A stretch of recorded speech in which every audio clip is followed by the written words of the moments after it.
Not many people can afford a saddle like this one, and luckily for me, I didn't have to buy either. This one was gifted to me by a friend for some temporary use. It came on a Stock Canyon CFR model, so obviously that brought the weight down on that bike a lot, and he said, give it a try for a little bit. I initially featured this in my ultra lightweight build when I got this bike to below the UCI weight limit, so check that out to see how light I got this bike. But yeah, this thing is an eye-watering 400 pounds. That's a hell of a lot of cash to fork out on, well, not a lot of carbon. What I would argue is a slither of carbon. So let's ask the question, what do you get for your money? Is it good? What are the bad bits? Is it comfortable? And who is this thing for?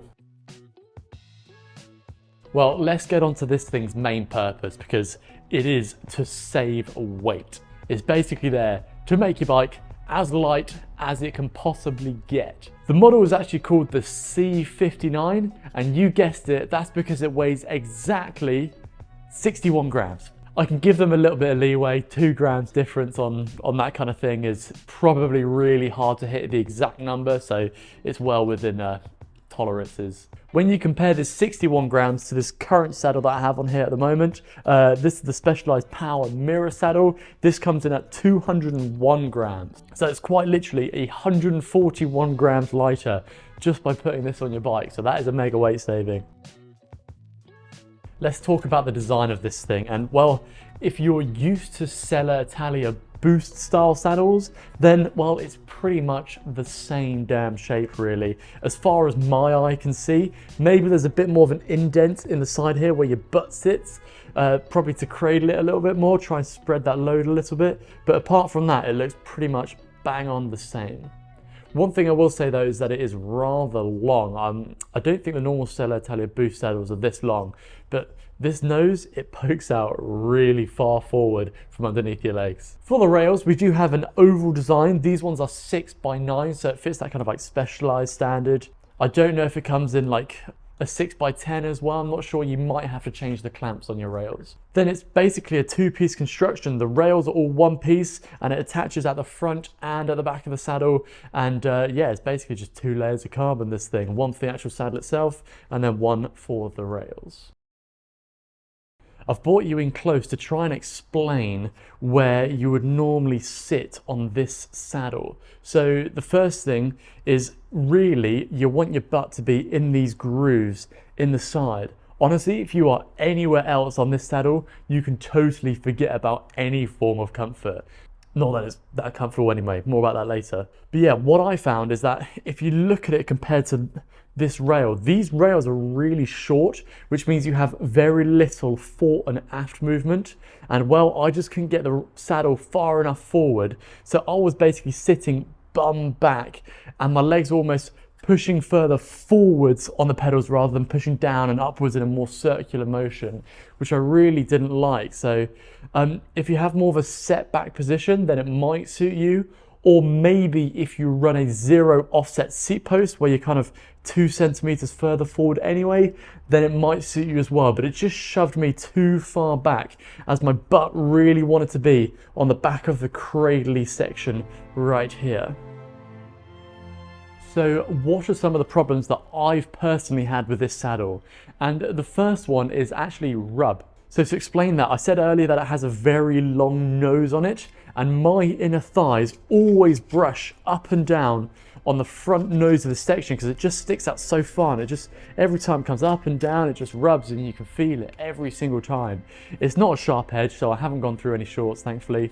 The next issue for me was that seating position. Like I said, it just sat me really far back if I wanted to be at any level of comfort on this thing. I couldn't really tilt my hips as far forward as I wanted to, and I couldn't sit further forward onto the saddle, or I couldn't get the saddle as far forward as I wanted to for my position.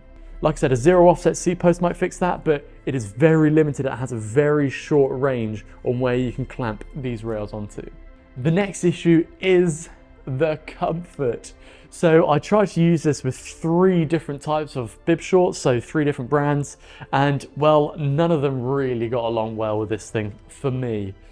Like I said, if this perfectly fits your pelvis shape, your ischium and pubis, then great, but it just didn't quite perfectly fit me. And I think when it's bare carbon like this, it has to be absolutely perfect to be any form of comfort on the bike. Now, am I saying that it's terribly uncomfortable?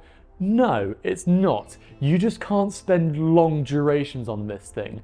It's kind of like hanging around with your siblings. They're fine for about an hour and a half, but after then, they really start to get on your nerves, and it's the same with this thing.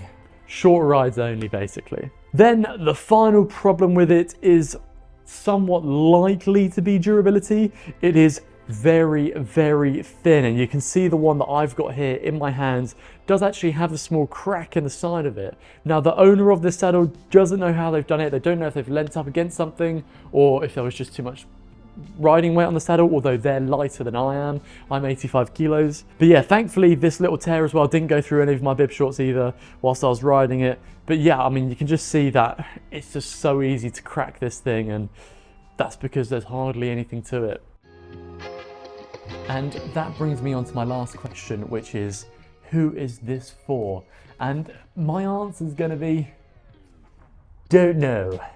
Realistically, even if you're a pure hill climber, you're going to do like the UK hill climb time trials in the UK, you can get something on AliExpress which is only about 20 grams heavier for 20 to 30 pounds.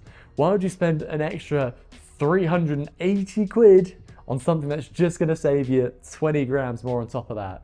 And because you can't be on this one for long periods of time anyway, you might as well go for that cheaper one that's probably not going to be that comfortable either. I also think just for, 99.999% of people, a normal saddle is going to be so much more comfortable. And a lot of people tend not to ride for an hour and a half. We tend to go out for 2 to 7 hours, depending on if it's summer or winter. Maybe if you're doing some intervals on your own, maybe you'll stick to like 30 minutes to an hour and a half. Then maybe you could do that. But yeah, it's just not suited for those long rides. Yeah, just costs way too much. And the only reason I've got my hands on this one is because it's been lent to me in the first place. And well, the reason I've got it is because it didn't last long on his bike either. So if you've got a saddle that already works for you, probably keep it. I didn't think padding would actually help that much on the saddle because you do get most of your padding from your chamois. But for me, it does seem to make a difference. Maybe for some others of you out there, it might not. So let me know your thoughts, guys. Have any of you used this or any alternatives? Do you know any other cheaper versions of this? Obviously, it's a mega weight saving on your bike, but even for 140 grams, which is quite a nice decrease, it's way too much. And you would rather just put more aero on your bike, or wax your chain, or buy faster tires, or go tubeless, which will be even faster, or pump your tires up to the right pressure. Those are way bigger upgrades than 140 grams on your bike. So guys, let me know what you think. If you have any further questions, put them in the comments below and I'll try and answer them to the best of my ability. Or you can find me up here on Instagram. I've been Jason, this has been Cycling Unboxed. See you in another video.